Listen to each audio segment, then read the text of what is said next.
श्री गणेशाय नमः। श्री सरस्वती माताय नमः। श्रीमद् भागवत महापुराण की जय। जय जय श्री राधे श्याम। श्रीमद् भागवत महापुराण द्वितीय खंड 10वां स्कंद 9वां अध्याय श्री कृष्ण का उखल से बांधा जाना। श्री सुखदेव जी कहते हैं, परीक्षित, एक समय की बात है, नंदरानी यशोदा जी ने घर की दासियों को तो दूसरे कामों में लगा दिया और स्वयं अपने लाला को मक्खन खिलाने के लिए दही मथने लगी। मैंने तुमसे अब तक भगवान के जिन जिन बाल लीलाओं का वर्णन किया है, दधि मंथन के समय वे उन सब का स्मरण करती और गाती भी जाती थी। वे अपने स्थूल कटी भाग में सूत से बांधकर रेशमी लहंगा पहने हुए थी। उनके स्तनों में से पुत्र स्नेह की अधिकता से दूध चूता जा रहा था और वे कांप भी रहे थे। नेति खींचते रहने से बाहें कुछ थक गई थी। हाथों के कंगन और कानों के कर्णफूल हिल रहे थे। मुंह पर पसीने की बूंदें झलक रही थी। चोटी में गूंथे हुए मालती के सुंदर पुष्प गिरते जा रहे थे। सुंदर बोहों वाली यशोदा इस प्रकार दही मथ रही थी। उस समय भगवान श्री कृष्ण स्तन पीने के लिए दही मथते हुए अपनी माता के पास आए। उन्होंने अपनी माता के हृदय में प्रेम और आनंद को और भी बढ़ाते हुए दही की मथानी पकड़ ली तथा उन्हें मथने से रोक दिया। श्री कृष्ण माता यशोदा की गोद में चढ़ गए। वात्सल्य स्नेह की अधिकता से उनके स्तनों से दूध तो स्वयं झर ही रहा था। वे उन्हें पिलाने लगी और मंद मंद मुस्कान से युक्त उनका मुख देखने लगी। इतने में ही दूसरी ओर अंगीठी पर रखे हुए दूध में उफान आया। उसे देखे यशोदा जी उन्हें अतृप्त ही छोड़कर जल्दी से दूध उतारने के लिए चली गई। इससे श्री कृष्ण को कुछ क्रोध आ गया। उनके लाल लाल होठ फड़कने लगे। उन्हें दांतों से दबाकर श्री कृष्ण ने पास ही पड़े हुए लोटे से दही का मटका फाड़ डाला। बनावटी आंसू आंखों में भर लिए और दूसरे घर में जाकर अकेले में बासी माखन खाने लगे। यशोदा जी ओटे हुए दूध को उतारकर फिर मथने के घर में चली आई। वहां देखती है तो दही का मटका टुकड़े टुकड़े हो गए हैं। वे समझ गई कि यह सब मेरे लाला की ही करतूत है। साथ ही उन्हें वहां न देखकर यशोदा माता हंसने लगी। इधर उधर ढूंढने पर पता चला कि श्री कृष्ण एक उल्टे हुए उखल पर खड़े हैं और छीके पर का माखन ले लेकर बंदरों को खूब लुटा रहे हैं। उन्हें यह भी डर है कि कहीं मेरी चोरी खुल न जाए, इसलिए चौकन्ने होकर चारों ओर ताकते जाते हैं। यह देखकर यशोदा रानी पीछे से धीरे धीरे उनके पास जा पहुंची। जब श्री कृष्ण ने देखा कि मेरी माँ हाथ में छड़ी लिए मेरी ही ओर आ रही है, तब झट से ओखली पर से कूद पड़े और डरे हुए की भांति भागे। परीक्षित, बड़े बड़े योगी तपस्या के द्वारा अपने मन को अत्यंत सूक्ष्म और शुद्ध बनाकर भी जिनमें प्रवेश नहीं करा पाते, पाने की बात तो दूर रही, उन्हीं भगवान के पीछे पीछे उन्हें पकड़ने के लिए यशोदा जी दौड़ी। जब इस प्रकार माता यशोदा श्री कृष्ण के पीछे दौड़ने लगी, तब कुछ ही देर में बड़े बड़े एवं हिलते हुए नितंबों के कारण उनकी चाल धीमी पड़ गई। वेग से दौड़ने के कारण चोटी की गांठ ढीली पड़ गई। वे जो आगे बढ़ती, पीछे पीछे चोटी में गूथे हुए फूल गिरते जाते। इस प्रकार सुंदरी यशोदा ज्यो त्यों करके उन्हें पकड़ सकी। श्री कृष्ण का हाथ पकड़कर वे उन्हें डराने धमकाने लगी। उस समय श्री कृष्ण की झांकी बड़ी विलक्षण हो रही थी। अपराध तो किया ही था, इसलिए रुलाई रोकने पर भी न रुकती थी। हाथों से आंखें मल रहे थे, इसलिए मुंह पर काजल की स्याही फैल गई थी। पीटने के भय से आंखें ऊपर की ओर उठ गई थी। उनसे व्याकुलता सूचित होती थी। जब यशोदा जी ने देखा कि लल्ला बहुत डर गया है, तब उनके हृदय में वात्सल्य स्नेह उमड़ आया। उन्होंने छड़ी फेंक दी। इसके बाद सोचा कि इसको एक बार रस्सी से बांध देना चाहिए, नहीं तो यह कहीं भाग जाएगा।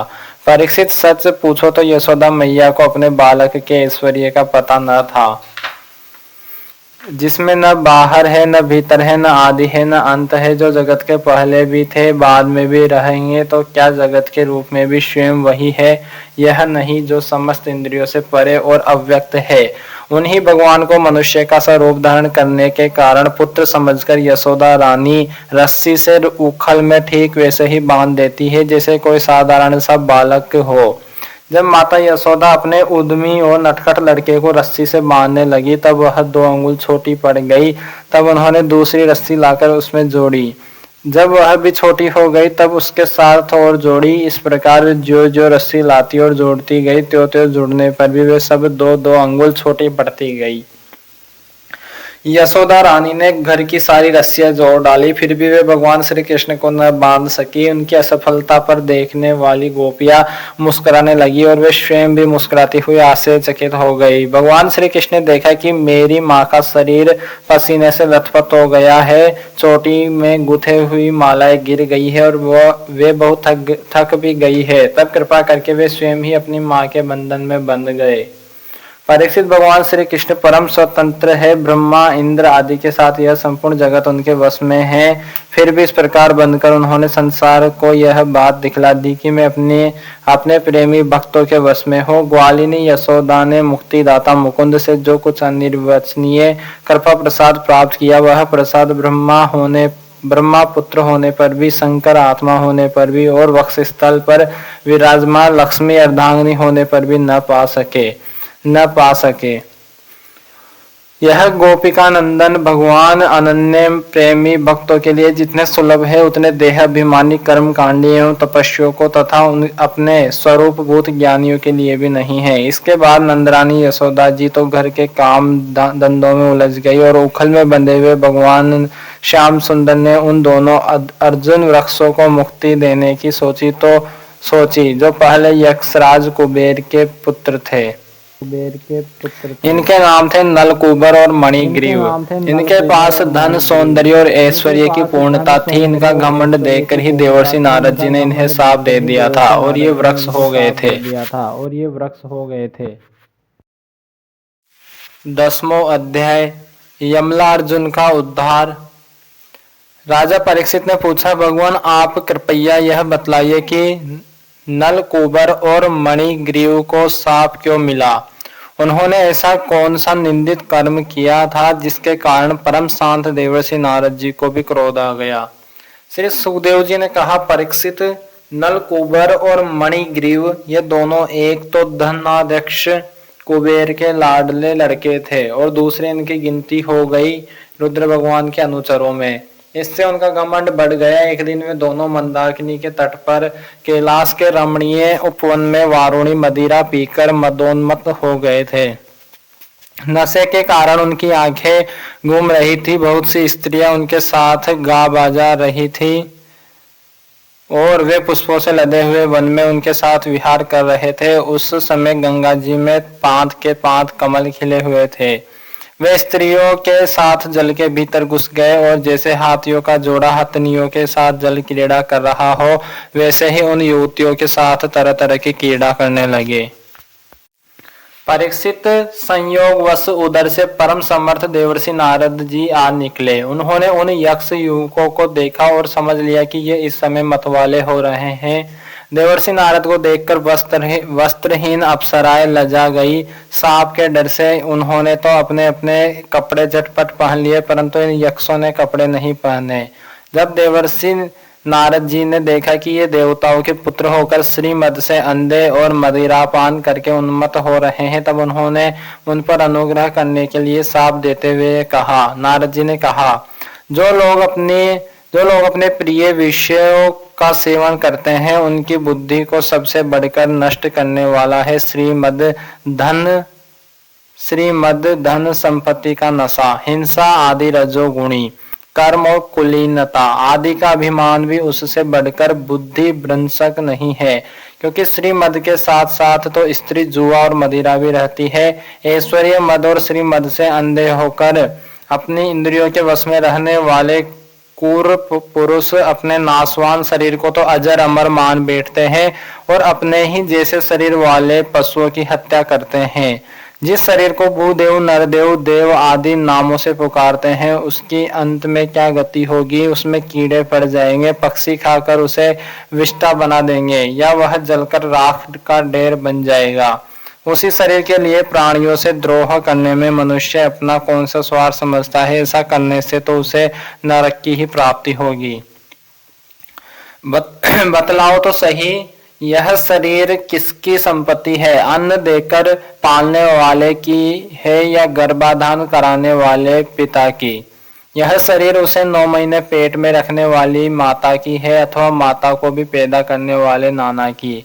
जो बलवान पुरुष बलपूर्वक इससे काम करा लेता है उसका ही अथवा दाम देकर खरीद लेने वाले का चित्ता का जिस धधकती आग में यह जल जाएगा उसका है, अथवा जो कुत्ते सियार इसको चीत चीत कर खा जाने की आशा लगाए बैठे हैं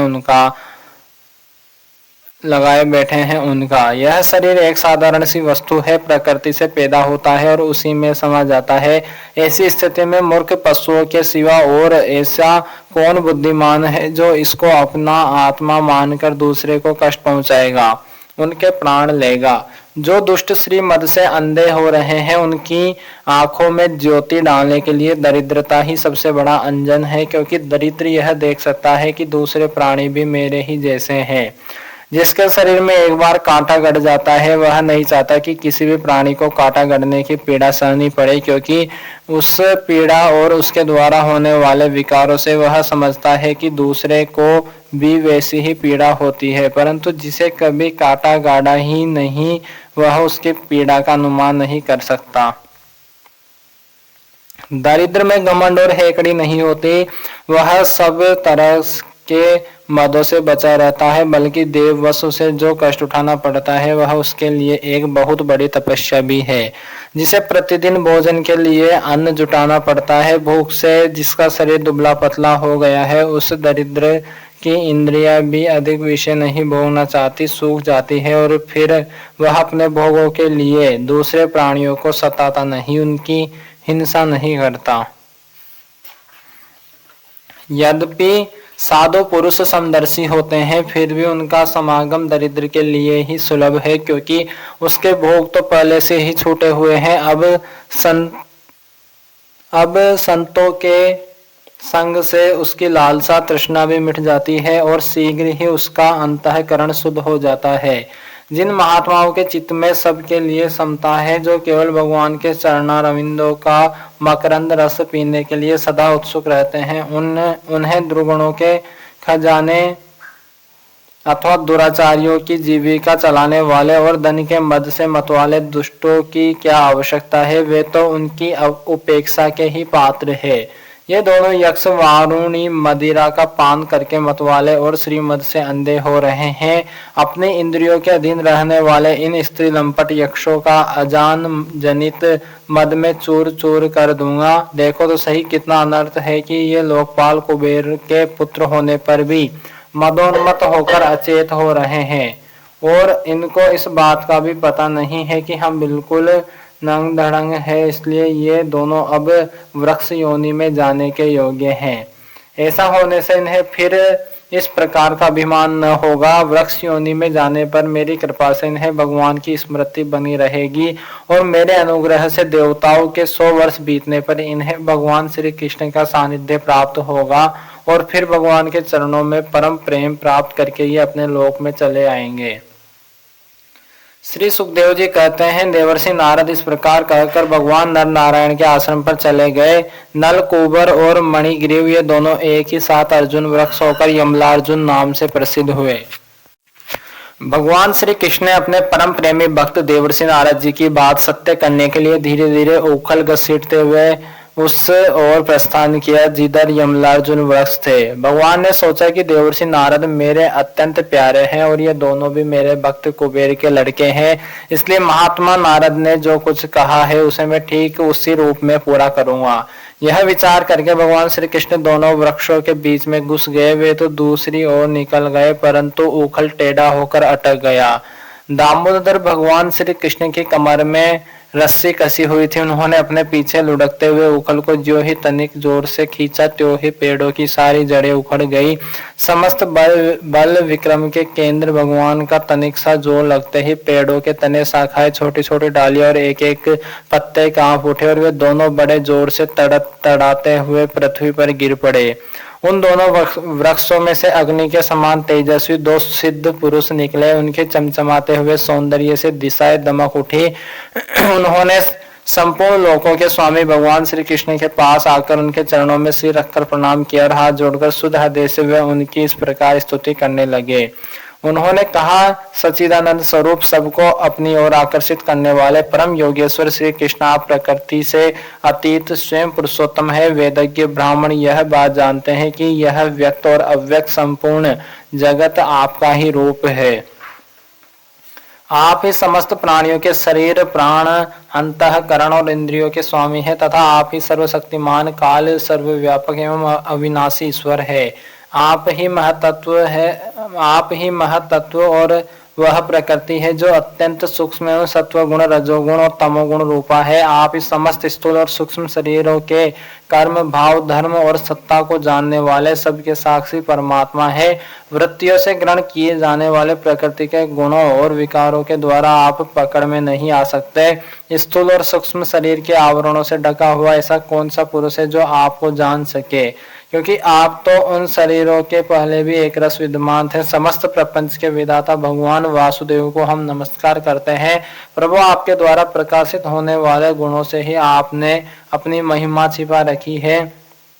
पर ब्रह्म स्वरूप श्री कृष्ण, हम आपको नमस्कार करते हैं। आप प्राकृत शरीर से रहित हैं, फिर भी जब आप ऐसे पराक्रम प्रकट करते हैं जो साधारण शरीरधारियों के लिए शाक्य नहीं है और जिनसे बढ़कर तो क्या जिनके समान भी कोई नहीं कर सकता, तब उनके द्वारा उन शरीर में आपके अवतारों का पता चल जाता है। प्रभु, आप ही समस्त लोगों के अभ्युदय और निःश्रेयस के लिए इस समय अपनी संपूर्ण शक्तियों से अवतीर्ण हुए हैं। आप समस्त अभिलाषाओं को पूर्ण करने वाले हैं। परम कल्याण साध्य स्वरूप आपको नमस्कार है। परम मंगल साधन स्वरूप आपको नमस्कार है। परम शांत सबके हृदय में विहार करने वाले यदुवंश शिरोमणि श्री कृष्ण को नमस्कार है। अनंत हम आपके दासानुदास है, आप यह स्वीकार कीजिए। देवर्षि भगवान नारद के परम अनुग्रह से ही हम अपराधियों को आपका दर्शन प्राप्त हुआ। प्रभु, हमारी वाणी आपके मंगलमय गुणों का वर्णन करती रहे, हमारे कान आपकी रसमय कथा में लगे रहे, हमारे हाथ आपकी सेवा में और मन आपके चरण कमलों की स्मृति में रम जाए। यह संपूर्ण जगत आपका निवास स्थान है, हमारा मस्तक सबके सामने झुका रहे। संत आपके प्रत्यक्ष शरीर है, हमारी आंखें उनके दर्शन करती रहे। श्री सुखदेव जी कहते हैं, सौंदर्य माधुर्य निधि गोकुलेश्वर श्री कृष्ण ने नलकूबर और मणिग्रीव के इस प्रकार स्तुति करने पर रस्सी से उखल में बंधे बंधे ही हंसते हुए उनसे कहा। श्री भगवान ने कहा, तुम लोग श्रीमद से अंधे हो रहे थे। मैं पहले से ही यह बात जानता था कि परम कारुणिक देवर्षि नारद ने साफ देखकर तुम्हारा ऐश्वर्य नष्ट कर दिया तथा इस प्रकार तुम्हारे ऊपर कृपा की। जिनकी बुद्धि समदर्शनी है और हृदय पूर्ण रूप से मेरे प्रति समर्पित है, उन साधु पुरुषों के दर्शन से बंधन होना ठीक वैसे ही संभव नहीं है जैसे सूर्योदय होने पर मनुष्य के नेत्रों के सामने अंधकार का होना। इसलिए नलकूबर और मणिग्रीव, तुम लोग मेरे परायण होकर अपने अपने घर जाओ। तुम लोगों को संसार चक्र से छुड़ाने वाले अनन्य भक्ति भाव की जो तुम्हें अभिष्ट है प्राप्ति हो जाए। श्री सुखदेव जी कहते हैं, जब भगवान ने इस प्रकार कहा तब उन दोनों ने उनकी परिक्रमा की और बार बार प्रणाम किया। इसके बाद उखल में बंधे हुए सर्वेश्वर की आज्ञा प्राप्त करके उन लोगों ने उत्तर दिशा की यात्रा की। एकादशो अध्याय। गोकुल से वृंदावन जाना तथा वत्सासुर और बकासुर का उद्धार। श्री सुखदेव जी कहते हैं, परीक्षित, वृक्षों के गिरने से जो भयंकर शब्द हुआ था उसे नंद बाबा आदि गोपों ने भी सुना। उनके मन में यह शंका हुई कि कहीं बिजली तो नहीं गिरी। सबके सब भयभीत होकर वृक्षों के पास आ गए। वहां पहुंचने पर उन लोगों ने देखा कि दोनों अर्जुन के वृक्ष गिरे हुए हैं। यद्यपि वृक्ष गिरने का कारण स्पष्ट था, वही उनके सामने ही रस्सी में बंधा हुआ बालक उखल खींच रहा था, परंतु वे समझ न सके यह किसका काम है। ऐसा आश्चर्य दुर्घटना कैसे घट गई, यह सोचकर वे कातर हो गए, उनकी बुद्धि भ्रमित हो गई।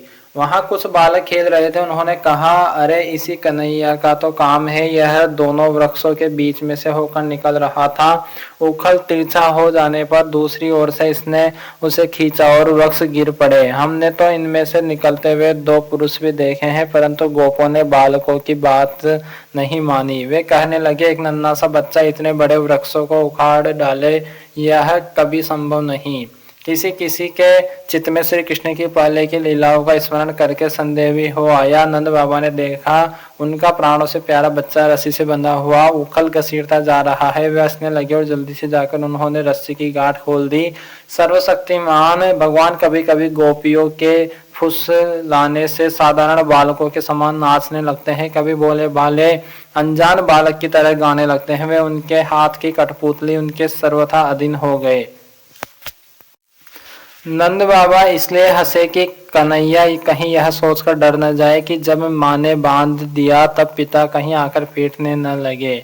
माता ने बांधा और पिता ने छोड़ा। भगवान श्री कृष्ण की लीला से यह बात सिद्ध हुई कि उनके स्वरूप में बंधन और मुक्त की कल्पना करने वाले दूसरे ही है। वे स्वयं न बद्ध है और न मुक्त है।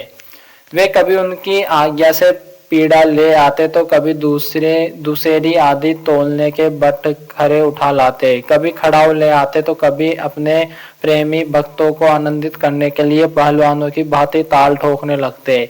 इस प्रकार सर्वशक्तिमान भगवान अपनी बाल लीलाओं से ब्रजवासियों को आनंदित करते हुए और संसार में जो लोग उनके रहस्यों को जानने वाले हैं उनको यह दिखलाते कि मैं अपने सेवकों के वश में हूँ।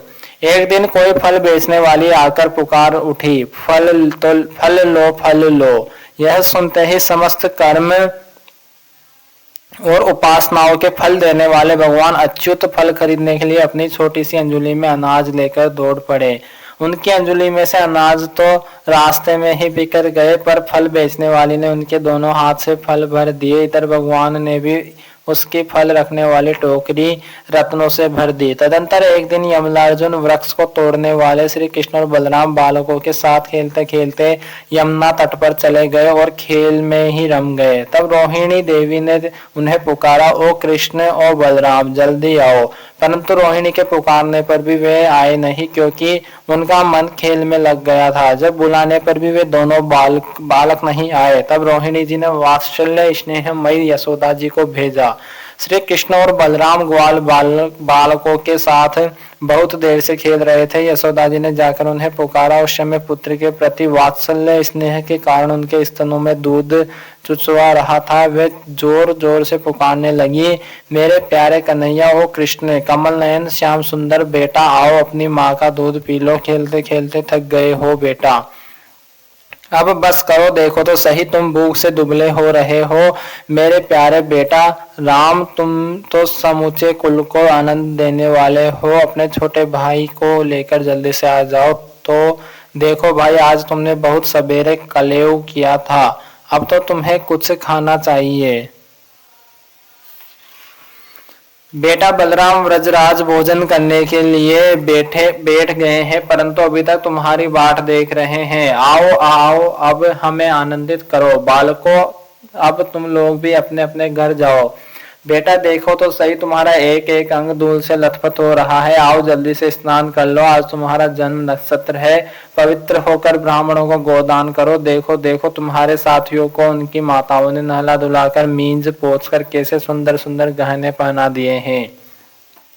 अब तुम भी नहा धोकर खा पीकर पहन ओढ़कर तब खेलना। परीक्षित, माता यशोदा का संपूर्ण मन प्राण प्रेम बंधन से बंधा हुआ था। वे चराचर जगत के शिरोमणि भगवान को अपना पुत्र समझती और इस प्रकार कहकर एक हाथ से बलराम तथा दूसरे हाथ से श्री कृष्ण को पकड़कर अपने घर ले आई। इसके बाद उन्होंने पुत्र के मंगल के लिए जो कुछ करना था वह बड़े प्रेम से किया। जब नंद बाबा आदि बड़े बूढ़े गोपों ने देखा कि महावन में तो बड़े बड़े उत्पात होने लगे हैं, तब वे लोग इकट्ठे होकर अब व्रजवासियों को क्या करना चाहिए इस विषय पर विचार करने लगे। उनमें से एक गोप का नाम था उपनंद। वे अवस्था में तो बड़े ही थे, ज्ञान में भी बड़े थे। उन्हें इस बात का पता था कि किस समय किस स्थान पर किस वस्तु से कैसा व्यवहार करना चाहिए। साथ ही वे यह भी चाहते थे कि राम और श्याम सुखी रहे, उन पर कोई विपत्ति न आवे। उन्होंने कहा, भाइयों, अब यहाँ ऐसे बड़े बड़े उत्पात होने लगे हैं जो बच्चों के लिए तो बहुत ही अनिष्टकारी है। इसलिए यदि हम लोग गोकुल और गोकुलवासियों का भला चाहते हैं तो हमें यहाँ से अपना डेरा डंडा उठाकर कूच कर देना चाहिए। देखो यह सामने बैठा हुआ नंद राय का लाडला सबसे पहले तो बच्चों के लिए काल स्वरूपणी हत्यारी पूतना के चंगुल से किसी प्रकार छूटा। इसके बाद भगवान की दूसरी कृपा यह हुई कि इसके ऊपर इतना बड़ा छकड़ा गिरते गिरते बचा। बवंडर रूपधारी दैत्य ने तो इससे आकाश में ले जाकर बड़ी भारी विपत्ति मृत्यु के मुख में ही डाल दिया था, परंतु वहां से जब वह चट्टान पर गिरा तब भी हमारे कुल के देवेश्वरों ने ही इस बालक की रक्षा की। यमलार्जुन वृक्षों के गिरने के समय उनके बीच में आकर भी यह या और कोई बालक न मरा। इससे भी यह समझना चाहिए कि भगवान ने हमारी रक्षा की है। इसलिए जब तक कोई बहुत बड़ा निष्ठकारी अरिष्ट हमें और हमारे व्रज की नष्ट न कर दे तब तक ही हम लोग अपने बच्चों को लेकर अनुचरों के साथ यहाँ से अन्यत्र चले। वृंदावन नामक एक वन है, उसमें छोटे छोटे और भी बहुत से नए नए हरे भरे वन है। वहाँ बड़ा ही पवित्र पर्वत, घास और हरी भरी लता वनस्पतियां है। हमारे पशुओं के लिए तो वह बहुत ही हितकारी है।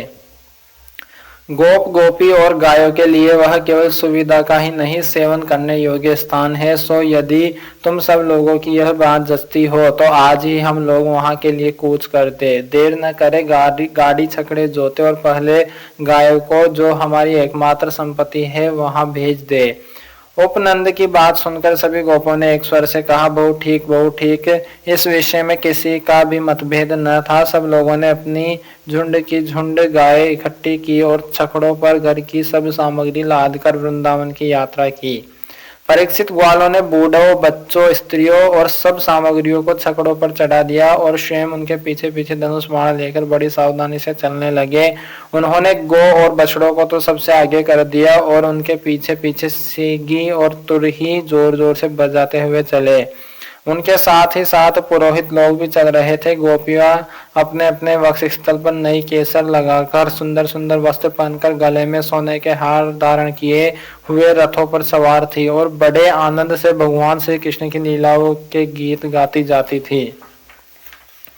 यशोदा रानी और रोहिणी जी भी वैसे ही सज धज कर अपने अपने प्यारे पुत्र श्री कृष्ण तथा बलराम के साथ एक छकड़े पर शोभायमान हो रही थी। वे अपने दोनों बालकों को तोतली बाली बोली सुन सुनकर भी अगाती न थी और मन और सुनना चाहती थी। वृंदावन बड़ा ही सुंदर वन है, जहाँ चाहे कोई भी ऋतु हो वहाँ सुख ही सुख है। उसमें प्रवेश करके ग्वालों ने अपने छकड़ों को अर्धचंद्राकार मंडल बांधकर खड़ा कर दिया और अपने गोधन के रहने योग्य स्थान बना लिया। परीक्षित वृंदावन का हरा भरा वन, अत्यंत मनोहर गोवर्धन पर्वत और यमुना नदी के सुंदर सुंदर पोलिनों को देखकर भगवान श्री कृष्ण और बलराम जी के हृदय में उत्तम प्रीति का उदय हुआ। राम और श्याम दोनों ही अपनी तोतली बोली और अत्यंत मधुर बालोचित लीला से गोकुल की ही तरह वृंदावन में भी ब्रजवासियों को आनंद देते रहे। थोड़े ही दिनों में समय आने पर वे बछड़े चराने लगे। दूसरे ग्वाल बालों के साथ खेलने के लिए बहुत सी सामग्री लेकर वे घर से निकल पड़ते और गोष्ठ गायों के रहने के स्थान के पास ही अपने बछड़े को चराते। श्याम और राम कहीं बांसुरी बजा रहे हैं तो कहीं गुलेल या डेल वास से डेले या गोलियां फेंक रहे हैं। किसी समय अपने पैरों के घुंघरू पर तान छेड़ रहे हैं तो कहीं बनावटी गाय और बैल बनकर खेल रहे हैं। एक और देखिए तो सांड बन बनकर हड़कते हुए आपस में लड़ रहे हैं तो दूसरी ओर मोर, कोयल, बंदर आदि पशु पक्षियों की बोलियां निकाल रहे हैं। परीक्षित, इस प्रकार सर्वशक्तिमान भगवान साधारण बालकों के समान खेलते रहते हैं। एक दिन की बात है, श्याम और बलराम अपने प्रेमी सखा ग्वाल बालों के साथ यमुना तट पर बछड़े चरा रहे थे। उसी समय उन्हें मारने की नीयत से एक दैत्य आया। भगवान ने देखा कि वह बनावटी बछड़े का रूप धारण कर बछड़ों के झुंड में मिल गया है। वे आंखों के इशारे से बलराम जी को दिखाते हुए धीरे धीरे उसके पास पहुंच गए। उस समय ऐसा जान पड़ता था मानो वे दैत्य को तो पहचानते नहीं और उस हट्टे कट्टे सुंदर बछड़े पर मुग्ध हो गए हैं। भगवान श्री कृष्ण ने पूंछ के साथ उसके दोनों पिछले पैर पकड़कर आकाश में घुमाया और मर जाने पर केत के वृक्ष पर पटक दिया। उसका लंबा तगड़ा दैत्य शरीर बहुत से केत के वृक्षों को गिराकर स्वयं भी गिर पड़ा। यह देखकर ग्वाल बालों के आश्चर्य की सीमा न रही। वे वाह वाह करके प्यारे कन्हैया की प्रशंसा करने लगे। देवता भी बड़ी आनंद से फूलों की वर्षा करने लगे। परीक्षित, जो सारे लोगों के एकमात्र रक्षक है, वे ही श्याम और बलराम अब वत्सपाल बछड़ों के चरवाहा बने हुए हैं। वे तड़के ही उठकर कलेवे की सामग्री ले लेते और बछड़ों को चराते हुए एक वन से दूसरे वन में घुमा करते। एक दिन की बात है, सब ग्वाल बाल अपने झुंड के झुंड बछड़ों को पानी पिलाने के लिए जलाशय के तट पर ले गए। उन्होंने पहले बछड़ों को जल पिलाया और फिर स्वयं भी पिया। ग्वाल बालों ने देखा कि वहां एक बहुत बड़ा जीव बैठा हुआ है। वह ऐसा मालूम पड़ता था मानो इंद्र के वज्र से कटकर कोई पहाड़ का टुकड़ा गिरा हुआ है। ग्वाल बाल उसे देखकर डर गए। वह बक नाम का एक बड़ा भारी असुर था, जो बगुले का रूप धर के वहां आया था। उसकी चोंच बड़ी तीखी थी और वह स्वयं बड़ा बलवान था। उसने झपट कर श्री कृष्ण को निगल लिया। जब बलराम आदि बालकों ने देखा कि वह बड़ा भारी बगुला श्री कृष्ण को निगल गया, तब उनकी वह गति हुई जो प्राण निकल जाने पर इंद्रियों की होती है। वे अचेत हो गए। परीक्षित, श्री कृष्ण लोक पितामह ब्रह्मा के भी पिता है। वे लीला से ही गोपाल बालक बने हुए हैं। जब वे बगुले के तालू के नीचे पहुंचे, तब वे आग के समान उसका तालू जलाने लगे। अतः उस दैत्य ने श्री कृष्ण के शरीर पर बिना किसी प्रकार का घाव किए ही झटपट उन्हें उगल दिया और फिर बड़े क्रोध से अपने कठोर चोट से उन पर चोट करने के लिए टूट पड़ा। कंस का सखा बकासुर अभी भक्त वत्सल भगवान श्री कृष्ण पर झपट ही रहा था कि उन्होंने अपने दोनों हाथों से उसके दोनों ठोर पकड़ लिए और ग्वाल बालों को के देखते देखते खेली खेल में उसे वैसे ही चीर डाला जैसे कोई वीरण गांडर जिसके जड़ का खस होता है को चीर डाले। इससे देवताओं को बड़ा आनंद हुआ। सभी देवता भगवान श्री कृष्ण पर नंदन वन के बेला, चमेली आदि की फूल बरसाने लगे तथा नगारे शंख आदि बजाकर एवं स्तोत्रों के द्वारा उनको प्रसन्न करने लगे। यह सब देखकर सब ग्वाल बाल आश्चर्यचकित हो गए। जब बलराम आदि बालकों ने देखा कि श्री कृष्ण बगुलों के मुंह से निकलकर हमारे पास आ गए हैं, तब उन्हें ऐसा आनंद हुआ मानो प्राणों के संचार से इंद्रियां संचेत और आनंदित हो गई हो। सबने भगवान को अलग अलग गले लगाए। इसके बाद अपने अपने बछड़े हाँक कर सब व्रज में आए और वहां उन्होंने घर के लोगों से सारी घटना कह सुनाई। परीक्षित, बकासुर के वध की घटना सुनकर सबके सब गोपी आश्चर्यचकित हो गए। उन्हें ऐसा जान पड़ा जैसे कन्हैया साक्षात मृत्यु के मुख से ही लौटे हैं। वे बड़ी उत्सुकता और प्रेम और आदर से श्री कृष्ण को निहारने लगे। उनके नेत्रों की प्यास बढ़ती ही जाती थी, किसी प्रकार उन्हें तृप्ति न होती थी। वे आपस में कहने लगे, हाय हाय, यह कितने आश्चर्य की बात है। इस बालक को कई बार मृत्यु के मुंह में जाना पड़ा, परंतु जिन्होंने इसका अनिष्ट करना चाहा उन्हीं का अनिष्ट हुआ, क्योंकि उन्होंने पहले से दूसरों का अनिष्ट किया था। यह सब होने पर भी वे भयंकर असुर इसका कुछ भी नहीं बिगाड़ पाते। आते हैं इसे मार डालने की नीयत से, किंतु आग पर गिरकर पतंगों की तरह उल्टे स्वयं स्वाहा हो जाते हैं। सच है, ब्रह्म वेता महात्माओं के वचन कभी झूठे नहीं होते। देखो न, महात्मा गर्गाचार्य ने जितनी बातें कही थी सबकी सब 16 आने ठीक उत्तर रही है। नंद बाबा आदि गोपगण इस प्रकार बड़े आनंद से अपने श्याम और राम की बातें किया करते थे। वे उनमें इतने तन्मय रहते कि उन्हें संसार के दुख संकटों का कुछ पता ही न चलता। इस प्रकार श्याम और बलराम ग्वाल बालों के साथ कभी आंख मिचौनी खेलते तो कभी पुल बांधते, कभी बंदरों की भांति उछलते कूदते तो कभी और कोई विचित्र खेल करते। इस प्रकार बालोचित खेलों से उन दोनों ने व्रज में अपनी बाल्यावस्था व्यतीत की।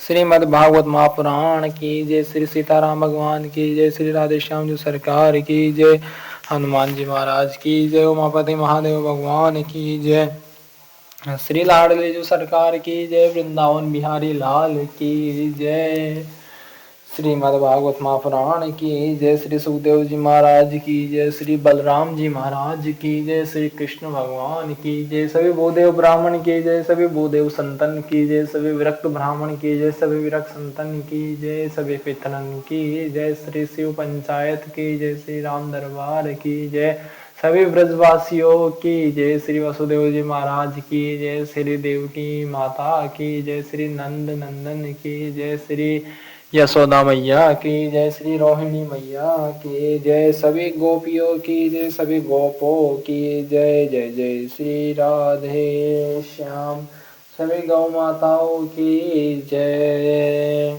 सनातन धर्म